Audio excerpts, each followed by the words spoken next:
My name's David Gilley. I'm a otolaryngology head and neck surgeon here, and I did my training at the University of Missouri in Columbia.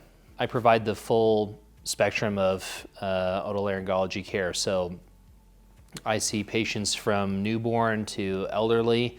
I see patients for any complaint in the head and neck area, really. So people with chronic sinus issues, nasal airway obstruction, salivary problems, head and neck cancer, ear-related issues. I do cochlear implants here, sleep surgery. So I'm part of the team for Inspire implants, but also other surgical management of sleep disorders. Pretty much anything you can imagine.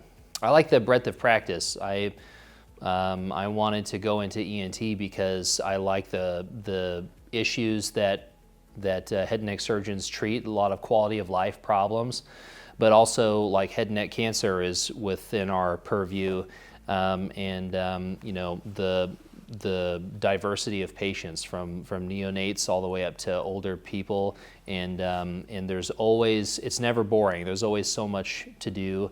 One second you're seeing someone with cancer, and then you're seeing someone with hearing loss, and so it's always interesting, and it just doesn't get boring. I chose ENT because I wanted to obviously be a surgeon, but then, and the thing I like about ENT so much is not only is there a very large breadth of practice, but you always have to think about, you know, any surgery you're going to do, there may be 4 or 5 different ways you could do it. And you also have to consider, well, we're operating on a patient's face, so how are we going to make it look like we weren't there afterward? And so it's not only just taking care of the problem, but it's also dealing with the function of the surrounding area and how to maintain that and how to keep the patient from having, you know, significant trouble after surgery. Just because I was there doesn't mean I want to make them wish I wasn't. My wife and I, we actually kind of grew up together. We went to high school together, and so we are from the area, originally down around Branson actually.